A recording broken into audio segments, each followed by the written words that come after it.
Hey guys, today is Tuesday, March 23rd, 2021, and we're just having a quick follow-up conversation, I guess, about Erin O'Toole and how over the weekend it was a little embarrassing for him. His party voted against a climate motion that he put forward to recognize the reality of climate change in Canada. And O'Toole basically saying that despite this, he's still going to have some sort of climate plan before the election. So we can call this a middle of the road approach, I guess. He's hinting at a plan here that's not going to be like the carbon tax the Liberals have, but more so some kind of arrangement with the big emitters, so they are held accountable for the high pollutants they put into the atmosphere. He says here some stat about how a third of our emissions as a country come down to about 600 or 700 single emitters. So what he's trying to get at here, I think, is he's trying to show that the Conservative Party, despite this vote, recognizes that climate has to be part of the platform in some way, basically to win the areas they need to win in order to catch up to Trudeau in the seat count. They have to have some sort of policy in place. Obviously, there's not a lot of detail about this right now. And at the same time, he's going to have to please the party base, because the party base does not want certainly any regulations or taxes to be affiliated with climate change, So the compromise thing here is that I guess people, anybody in this country who does believe in a tax on carbon will say this doesn't go nearly far enough.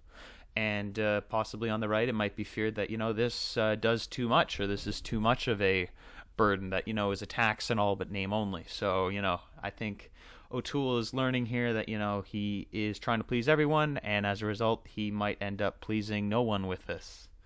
So we'll see what happens, though. The Conservative Party has some rational... I think there's a rational angle, myself, to having some kind of climate policy in general, just because obviously the base of the Conservative Party does not like this stuff, but I think there's a certain voter in Canada, this red Tory voter, that might be susceptible to voting Conservative, that for the last couple of elections maybe has gone Liberal on the federal level, and might be persuaded this time with the COVID rollout to stick with the Liberal Party. And they need to have some kind of appeal to vote Conservative, or maybe some assurances that not everything will, like policies will not change too radically. So maybe they might be swayed by this kind of thing. But honestly, right now, the Conservative Party themselves, and this is a poll. Yeah, I would say the Conservative Party themselves are still divided on this issue, and it's just going to be bad news for them until, maybe you have somebody from the social wing reaching out. I think that, you can make this bridge on environmental protections, because I think all Canadians overall use words like environment and conservation. Most Canadians get behind that kind of stuff, right? But, when you use words like climate change and carbon, and, I hate to bring this down to language, but, calling this a carbon tax or putting a price on carbon, those have been kind of vilified, I think, in the media, where we still have these words like, conservation and protection and, animal, like stopping, overfishing or overhunting, this kind of thing that I think would be kind of appealing to the average Canadian to hear about. That I think the Conservatives, they may not want to have actual policy on this, but they have options to put this language into their policy. Now, this map here, not a map, but this graph here is pretty much talking about how overall, most Canadians want Canada to be an economy that runs on renewable energy.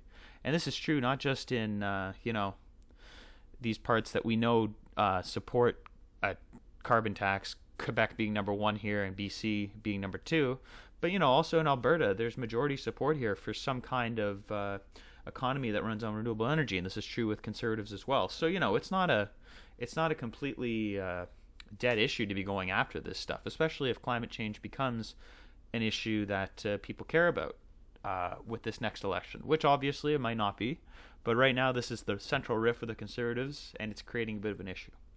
Okay, and last thing I wanted to look at was this Trudeau calls an end to Quebec bashing after Ottawa professor says that Quebec is run by a white supremacist government.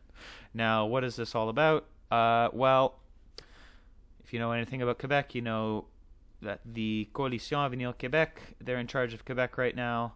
They're very much a Quebec nationalist party. Right now, minus the significant separatism of the Parti Québécois, but they've been able to put a cultural bill in place to limit religious garment wearing, religious symbols in public spaces, and, basically very, very touchy stuff that seems to be there's a concept in Quebec called laïcité, which is difficult to explain in English, but it's kind of an embrace of secularism in a way that we don't really practice as much in the English-speaking part of Canada. And so this kind of misunderstanding often leads to people on the left, especially outside of Quebec, criticizing Quebec politics. And this is not limited to the CAQ. It was definitely done to the Parti Québécois about 7 years ago. And, the Liberal Party themselves, they're a party that wants to stay, and this is the Quebec Liberal Party I'm talking about. They want to stay in Canada, but they still, they still support these language rights bills and Bill 101 and all these things that, makes the French language most prominent in Quebec, more so than the English language, So what I would say here is Quebec, Trudeau, obviously, he wants to be seen on the right side of this in Quebec because he wants to remain popular in Quebec. And so what he's counting on is pretty much that, a lot of these CAQ voters here, federally, that some of them will go back to the Liberal Party, which is what it seems to be right now. The Liberal Party, especially in the last election, they were quite tepid at criticizing language and these cultural bills that were passing in Quebec. They were very, very soft in their criticism because they knew that they needed Quebec to win that election. And you saw that the Bloc Québécois vote did go very high that time. And so this is right in the same move there. Trudeau basically just trying to save his skin in Quebec with this one. We'll see the numbers. Let's take a regional look at Quebec quickly. See, they have the lead 36-28. They want to be first in this no matter what. We're going to see also maybe in recent weeks we'll see the reflection of the whole climate change thing here as well. But see here, the Liberals leading 32-27 over Conservatives in BC. We'll see if this changes at all based on this climate change stuff. Not sure if it will. Obviously, if you're paying attention to conservative policy conventions, it's kind of a politico issue. But nevertheless, let's see a year from now what Canadians are thinking. If climate change is at the top of the issue, if Quebec's at the top of the issue, maybe we'll see these stories resurface one way or another. And thanks so much for listening.